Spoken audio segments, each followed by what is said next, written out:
Hey, thank you so much for clicking on this video. My name's Olivia and I'm a gender affirming voice teacher. And in this video, I'm going to be talking about exogenous testosterone and how it affects the singing voice. So if you are a person who's assigned female at birth and you're considering taking testosterone, and maybe you're a singer, maybe you're a professional singer, maybe you sing in a community choir or even just in the shower, this video is for you. This video might also be interesting to you if you are a singing teacher, if you work with students who are going through this process. So there isn't an overwhelming amount of research on this topic, but there is some, and I think there's kind of more and more interest in this topic and more discoveries happening. But I am going to share some studies with you that I think kind of demonstrate some interesting things about this process. So one important thing to note is that nothing in this research or through anecdotal evidence suggests that this is going to be exactly the same for every person that goes through this process. It's probably going to be very different for different people, and I'll get into a couple of the reasons why. So without further ado, let's get started on the beginner's guide to exogenous testosterone and the singing voice.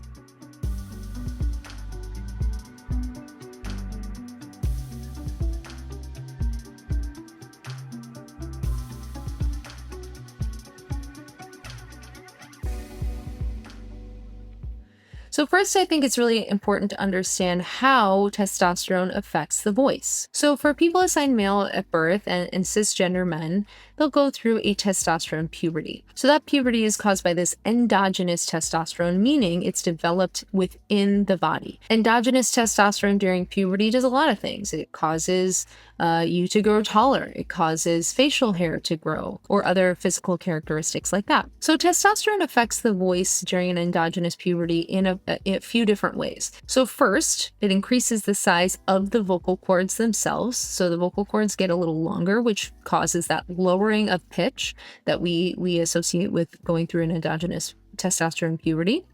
It also causes a growth in the size of the larynx. So the larynx is the cartilage structure that houses the vocal cords. So that cartilage structure will grow and tilt a little bit, change positioning. And finally, the size of the vocal tract will get larger as well. So that means that the larynx might lower a little bit so that there's more space from the vocal cords all the way to the lips. That's what we call the vocal tract. So those things cause a difference, not only in the pitch, so that those longer and thicker vocal cords cause a lowering of the pitch, but also the larger larynx and the larger vocal tract causes a darkness in the resonance. Now, for those assigned female at birth who take exogenous testosterone, meaning it comes from outside of the body, it's going to be somewhat similar to this endogenous testosterone, but a little bit different. So number one, taking exogenous testosterone will increase the size of the vocal cords. So oftentimes that means a lowering of the pitch. So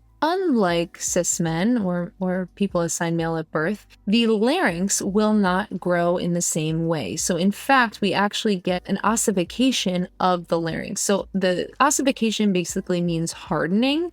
So cartilages will ossify over time. So over the age of like 20, I think is when your larynx will start to ossify on its own. But taking exogenous testosterone will actually lead to early ossification as well. They'll actually kind of like speed that process along a little bit.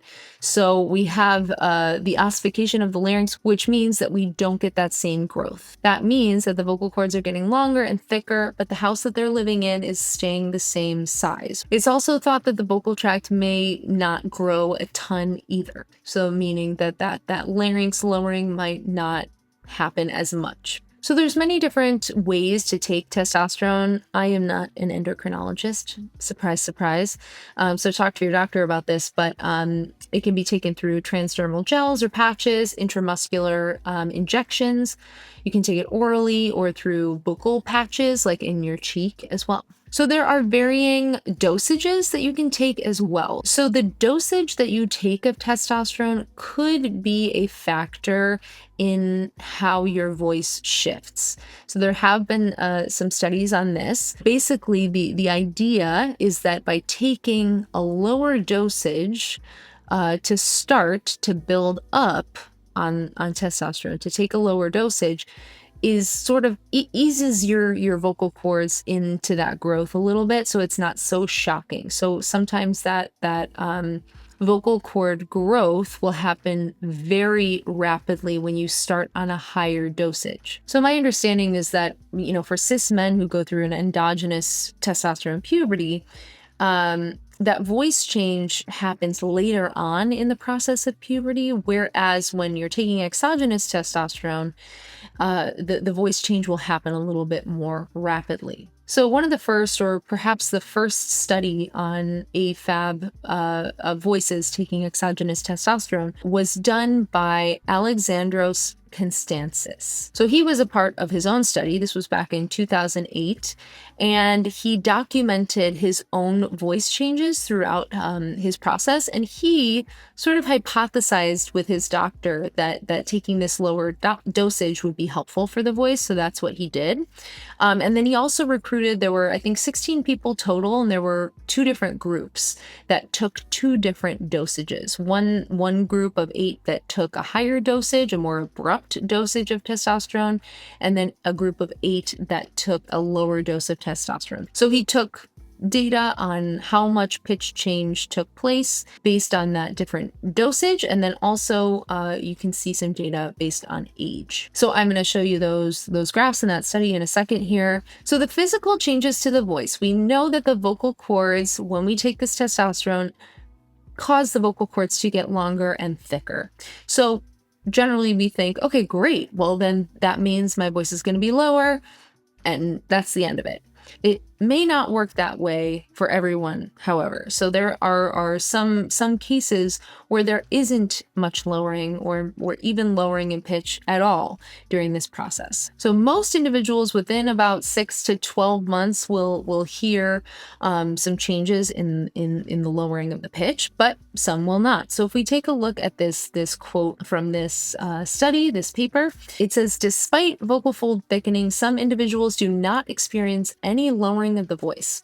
At the same time that testosterone therapy irreversibly thickens the vocal cords, it can also make them uneven and alter the connective tissue of the vocal ligaments, so that blending registers is more difficult. Phonation breaks may also be due to the lack of significant cartilage growth, in which case the vocal folds have limited ability to stretch or lengthen. So a couple interesting things here. So despite the vocal fold thickening, you may not experience lowering of the pitch. It's possible. And it's important to note that this vocal fold thickening is not reversible. It's not going to change if you take any other hormones. If you, for instance, go on estrogen or something, that's not going to change the voice. The testosterone is something that permanently changes the size of the vocal cords. So this idea that it can also make the vocal cords uneven, alter the connective tissue, all those things, that blending registers might be more difficult. So we'll talk about this more as well, but going through this process causes oftentimes a lot of instability in the voice. And you can imagine why that would be. We literally are having growing pains, right? Our vocal cords are growing. So they're learning how to adjust. They're learning how to vibrate in these new patterns and sort of navigating being bigger in this smaller house. So there could be more growth on one side than the other, maybe some difficulties there. And then blending registers. So that's a big component of this training is working on these new relationships that you will build with your different registers of the voice. So as it says here too, the phonation breaks may also be due to the lack of significant cartilage growth. So that's what we were talking about with that early ossification. When you take exogenous testosterone, it causes that hardening of the cartilage, meaning that you're not going to get any further growth. So it can be harder to get the vibration that you want with your vocal cords in that smaller space. So if we go back to the research done by Alexandros Constansis, you can see here, this is a graph of his own vocal changes over the course of 12 months, over the course of a year. So his own vocal changes between March 2003, March 2004.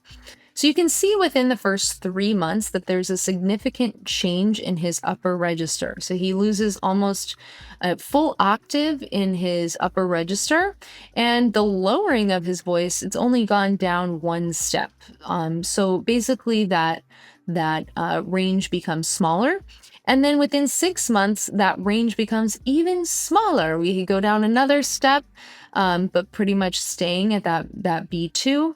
And then finally, within a year is when we start to gain back some of that upper register and go a lot, almost well, go an octave lower as well. So you see that this is not exactly a straight line necessarily. I'd be interested to see even the months in between. This is a process of losing some notes you might have had and eventually gaining some of that back and then gaining a lot more on the low end. In addition to these pitch changes, you might also experience a shift in the vocal quality through this process. So because we have this growth happening in the vocal cords, you might experience hoarseness, you might feel a tightness in your throat, or feel like you're having to squeeze or in order to reach notes that used to be easy for you. Your sound might be gravelly or raspy. You might notice some weakness in the voice. So it's these growing pains. You're going through a shift, you're navigating this as it's happening. So that can be challenging. So if we go back to that study from Constansis in 2008, this research involving 16 people, 2 groups of 8, you can see a couple of interesting things. So in this first graph, you can see that it shows their age, the ages of people on the bottom. And then you can see the range gained. So I'm assuming that this is in half steps rather than whole steps. But you can see first the abrupt testosterone. That the younger folks, 20 to 29, gained 6 semitones, and then the older in the 40s and 50s gained 4 semitones. So a little bit more of a change in the pitch in the younger folks.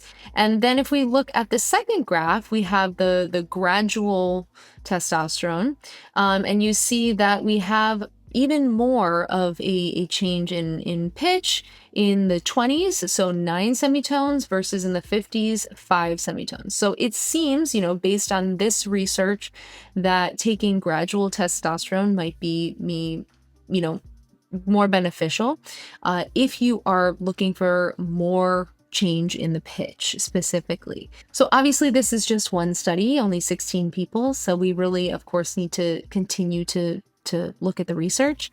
But everyone's going to be a little bit different. So if you're taking T and your goal is to get as much low range as possible, doing gradual testosterone might be something to talk with your doctor about. But for some people, going on testosterone is not necessarily about having the lowest voice possible. It might be a way to ease some dysphoria and feel more connected to yourself. A million reasons why you might want to be taking it. So for some singers, it's really important to be able to maintain the upper register. So maybe you're a singer who really enjoys the high parts of your voice, but want to take T. You can continue to work on your high register. There's one cool study by Ari Aga and Laura Hines, and they put out an article in the Journal of Singing. And then also Ari has a website called The Key of T, and they've been doing performances based on this project. So for Ari, it was really important to maintain their high range. So they sing in choir, and that's a super important part of their life. And they didn't want to lose that high, beautiful high range. So they kind of documented this process over the course of 30 months. And it was really interesting because in Ari's case, they were really able to maintain that. So they worked with a voice teacher all the way through. And the voice change in the upper register was they got a lot of warmth and fullness still in that upper register. In my own anecdotal experience working with singers on T, the majority of people that I've seen have struggled with that bigger divide between the registers. So more of a change in tone quality between the chest voice than having a break, and that can be tough to navigate for some time, and then having a head voice that is a different quality than what they had before T. So having a thinner, maybe whisperier kind of a sound, flutier sound up there that might sound more similar to maybe a cisgender male's, falsetto or head register. So this case was a really interesting one because their head voice really stayed there, and the lower register changed vocal quality a lot. Of course, they gained about 4 semitones, I think, going down, they said, but the tone quality really changed. So in terms of tone quality, because of that larynx ossification, you're oftentimes not going to get as dark or deep a resonance as somebody assigned male at birth or a cisgender male's voice. So it's possible to hear sort of a brightness or brassiness to the sound. And I think in Ari's case, there was a little bit of that brassiness in the lower register. But yeah, that's definitely something that can happen with T as well. That sort of brassier quality in the low range and maybe a more significant flutier range in the head voice, but that's not always the case. So everybody's going to be a little bit different. I think the most important thing in this study was that Ari took regular lessons, was going for weekly lessons and checking in and making sure that they were taking care of their vocal health really well. And I think that is an important thing. I think stopping using your voice through this process is going to be less but beneficial than singing through it. So it might be difficult because, there are a lot of different emotions that can come up. So like in Ari's case, they shared that, there were exciting moments for them, but it was also kind of nerve-wracking because they didn't want to lose all of their head voice and they weren't sure what was going to happen. So it's this thing of being uncertain. So it might be difficult, not only physically, but also emotionally, to sing through this, to kind of not be sure, to feel like, oh, my voice doesn't feel good, or that doesn't feel right, or all those different things, it feels really unstable. So, having a supportive teacher to guide you through that can be a really important thing through that process. So in terms of timeline, we know that it's going to be, by now, that it's not going to be the same cookie cutter experience for everyone.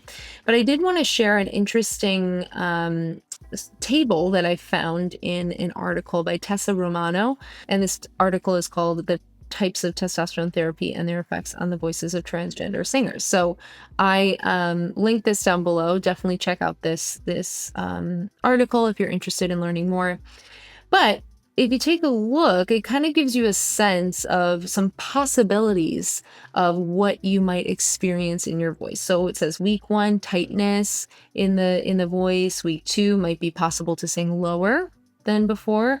And I like that Tessa wrote may be possible because we don't know, right? But it is possible. So month 1, feeling scratchy, maybe highest notes in the singing voice might be lost. By month 3, beginning of the voice deepening process for some. Everything above E5 was unavailable or too noisy. That's an interesting one. So noisy meaning, some instability and not a clear sound. And then if we go a little further, let's see. So like month 6, falsetto still weak and of 2 qualities. So meaning that what we were talking about with that prominent sort of shift in tone quality, where it's that chest voice, we hear that distinct sound, and then head voice that's very distinctly different as well. Then let's see, month 8, total voice breaking and cracking becoming more frequent, and loss of notes in the passaggio. The passaggio means the passageway, or the middle ground between the chest voice and the head voice. And let's see here, vocal stamina improvement in month 10 after consistent practice. So you can see that there's a lot of breaking, there's a lot of cracking, there's a lot of losing notes and gaining notes and feeling unstable. So it can be an up and down process, but it's important to know that these things can happen, that it's really normal to feel really unstable. If you understand what's actually happening, you're growing a part of your body, it's getting larger, so it's learning how to navigate those changes. So even if you've had, a lifetime of singing experience, you're now using a new instrument. So it's going to, first this instrument needs to appear, it needs to kind of grow into fully what it's going to be. And then you have to learn how to use that new instrument. So I definitely encourage you to check out this article linked below to check out more about that. So we know the challenges here. There are going to be times of vocal instability. There's going to be times of fatigue and tiredness in your voice. There's going to be moments where you're losing notes one way or the other, gaining notes one way or the other, changing sound quality one way or the other. And that is so normal, and normal to feel frustrated, happy, sad, any and all of those emotions through this process. So in terms of exercises and singing through this, I think that semi-occluded vocal tract exercises are a great way to work on this. So the extra pressure that we get from the semi-occluded vocal tract exercise, like putting a straw in water, blowing through there, or humming, or doing lip trills, all those things can be really helpful through this process to give you a little bit more stability, and also to keep the muscles relaxed in here, and to just make it as easy as possible to continue phonating. So continuing to work through your entire range, knowing when to stop and when to not push to get to high, or to press down to get to low notes, but continuing to work through your entire vocal range is going to be really helpful in keeping your voice healthy. Additionally, it's really important to stay hydrated through this process. The more support you can give to your voice, the better. So hydration is super important. And when you're in a situation where there might be tendencies to push to the high, push to the low, you might experience more strain or pressure because you're feeling this instability. It's good to feel that instability.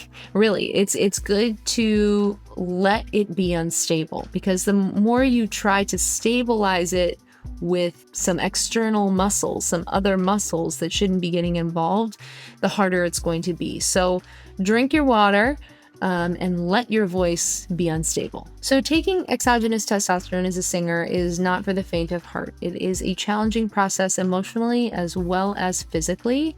But I hope this gives you a little bit of a sense of how this might go for you. If you're interested in learning more, or you're interested in taking a private lesson, there's a link down in the description, and I'd love to work with you. Remember to stay patient with yourself through this process, and it's not going to be easy, but that is okay. And hopefully knowing what to expect a little bit will make this process a little easier for you. I hope this video was helpful, and please let me know what you think. If you have other questions, write those down in the comments, or if you have an experience with this, I'd love to hear from you. Thank you again so much, and I will look forward to seeing you in the next video.